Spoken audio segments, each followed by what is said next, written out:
Lethal Company. Lethal Company. Lethal Company. Lethal Company.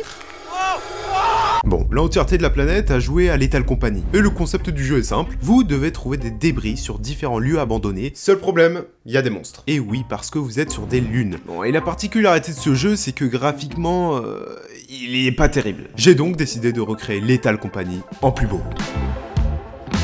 Et comme toujours, je crée un nouveau projet Unreal. Bon, et dans ce jeu, on incarne des employés d'une entreprise, du coup, ces mecs-là.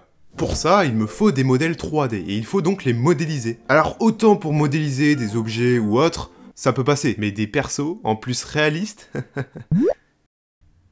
Je l'ai fait en 8 heures. C'est pas mal, non? Non, au lieu de ça, j'ai trouvé un merveilleux modèle sur Sketchfab, qui est donc pour résumer un site de modèles 3D. En tout cas, bravo au mec qui l'a modélisé, Dotflair, je sais pas si je prononce bien son nom. Et voici mon perso. Bon, l'avantage, c'est qu'on peut faire du foot avec. Non, bon, j'ai corrigé la physique. Et ouais, maintenant il manque les animations. Ouais, ça me paraît plutôt réaliste. Je lui rajoute donc différentes animations, de marche, de course, de saut. Et voilà, on a une merveilleuse vue FPS où on peut se déplacer, sauter, et même aussi faire le moonwalk. C'est une feature extrêmement importante, hein. Bon, maintenant, dans Lethal Company, un des éléments les plus importants, c'est le vaisseau. Je vais donc le recréer, hein. Voilà, en plus, il a un design incroyable. C'est faux. Aussi, à côté, j'ai placé le modèle de base, comme ça, je peux avoir une référence sur laquelle je me base.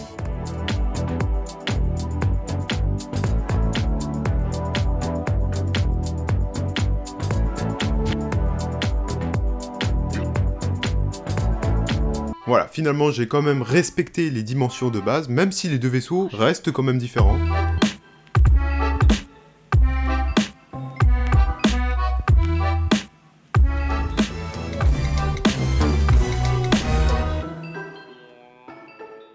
Regardez-moi ça, on a même les réacteurs reproduits fidèlement. Ça, c'est ce qu'on appelle de la qualité. Ok, j'arrête ce perso. Bon, il est temps de passer à l'environnement. Bon, là, classique, je crée un terrain, je rajoute un matériau adaptatif. Vous le voyez, c'est un matériau qui va s'adapter au relief et à la distance avec le joueur. Bon, et ici, le but, ça va être de reproduire le plus fidèlement possible la map de base. En plus, évidemment, avec le côté réaliste. Donc pour ça, j'ai regardé des images du jeu, des vidéos YouTube, mais surtout, j'ai trouvé un plan de la map. Et ce que je vais faire, c'est que je vais l'importer dans Unreal, créer un matériau à partir de l'image, et quand on place ce matériau sur de la géométrie, je peux avoir le plan global de la map dans Unreal directement. Et ça m'a énormément facilité, notamment pour les distances, les dimensions, la place des objets, etc. Ça va donc me servir de calque. Et donc pendant une journée, j'ai recréé tous les petits détails de la map, les tuyaux, les rails avec les wagons, les gros bâtiments de la compagnie, ce truc. À quoi ça sert, bordel ?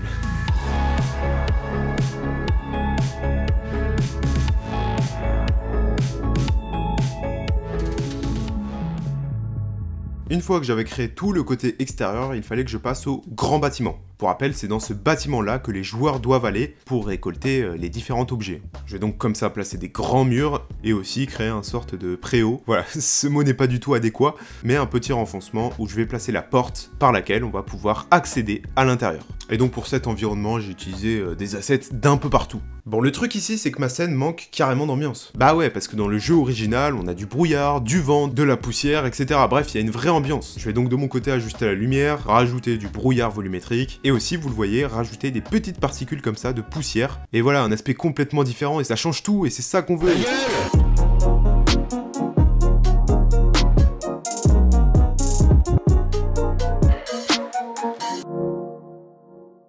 Bon, tout ça c'est uniquement la partie extérieure, mais là où sont les objets ainsi que les monstres, c'est la partie intérieure, derrière cette porte. Et donc de la même manière, j'ai pris ce plan qui va me servir de calque pour les couloirs et les salles.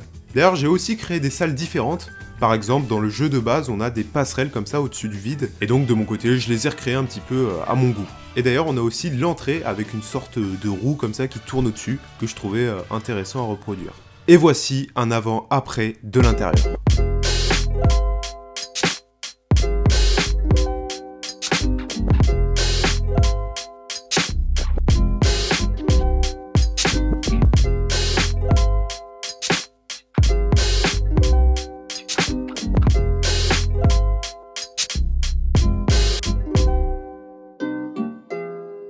Et d'ailleurs, légalement, je ne peux pas appeler ce jeu Lethal Company. Voilà, sinon les créateurs vont venir chez moi, on va devoir se taper. Bref, tout un truc et j'ai pas envie que ça se déroule comme ça, quoi. Non, du coup, j'ai refait le logo et ça s'appelle maintenant RTX Company. Parce que je refais le jeu en plus beau, tu sais. C'est nul. Regardez-moi ce soin apporté au détail, avec le petit effet soufflé comme ça sur Photoshop. Ah, que voulez-vous, je suis minimaliste. Et donc, avec ce logo, j'ai créé mon menu, digne d'un AAA évidemment. Bon, d'ailleurs, quand on arrive sur la map, il me faut une cinématique. Et voici la cinématique. Et d'ailleurs, les objets à ramasser. Comme dans le jeu de base, ça va être un petit peu de la ferraille, donc des roues, des choses comme ça. Et j'ai fait en sorte que quand le joueur est proche, s'il clique, il les ramasse. Ensuite, on les aura dans l'inventaire et on pourra retourner au vaisseau. Et d'ailleurs, on n'en a pas encore parlé, mais on peut commander des items à partir d'un tableau de bord. Donc ça, on va le faire juste après. Mais surtout, ces items sont livrés par une sorte de fusée, avec d'ailleurs une musique très agréable. Bref, dans mon cas, vu que je suis un flemmard, j'ai pris 7 fusées sur le marketplace d'Enreal, et de cette façon, je vais avoir ce mesh, ainsi que cet effet visuel du réacteur. Et du coup, c'est simple, pour faire en sorte qu'elle redescende pendant que le jeu est en cours, on ajoute au blueprint un interrupt to movement, ce qui va permettre de créer un mouvement entre un point A et un point B. Et ensuite, on va attacher les autres éléments qu'on veut livrer. Une lampe torche, une radio, un pistolet, ce qu'on veut.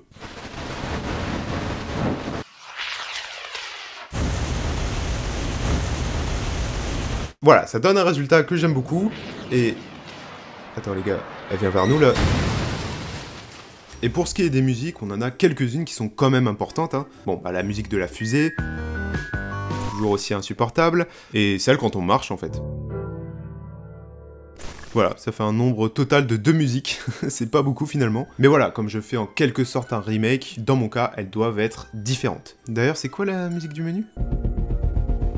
Ah ouais, c'est angoissant, putain.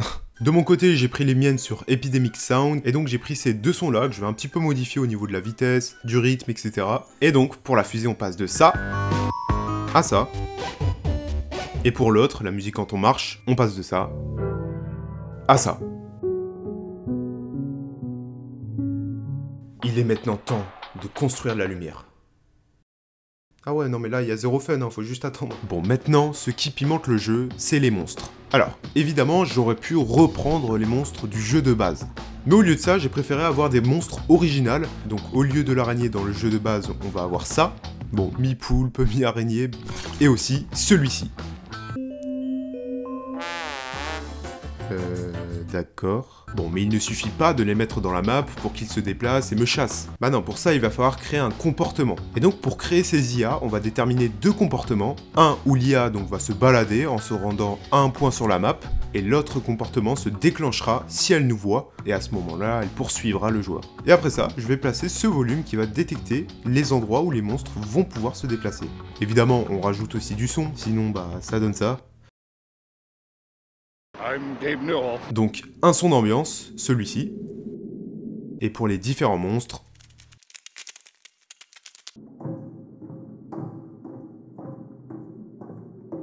Et d'ailleurs j'ai failli aussi oublier, mais on a des pièges un petit peu partout sur les maps. Par exemple ce pont qui se casse.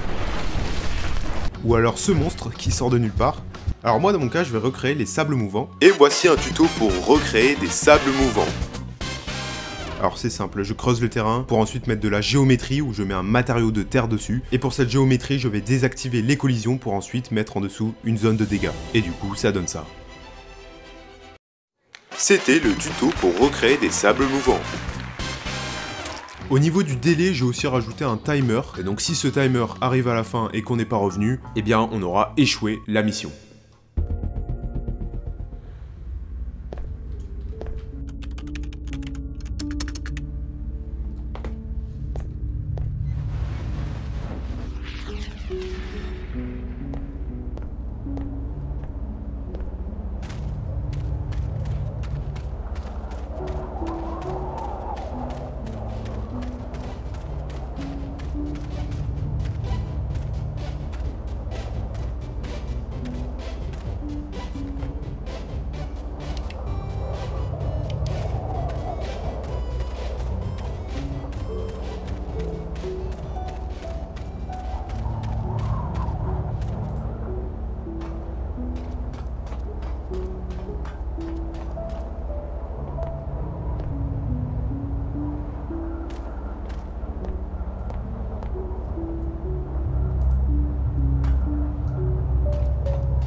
Alors, je ne publierai pas ce jeu. Pourquoi? Eh bien parce que comme vous l'avez vu dans la vidéo, je n'ai pas créé de multijoueur. En plus de ça, il manque pas mal de fonctionnalités, tout ça, donc voilà. Mais bon, je suis quand même content du résultat, et si vous voulez que je recrée d'autres jeux comme celui-là, vous pouvez donner de la force en vous abonnant et en likant cette vidéo. Sinon, merci d'avoir regardé cette vidéo, restez créatifs, à bientôt!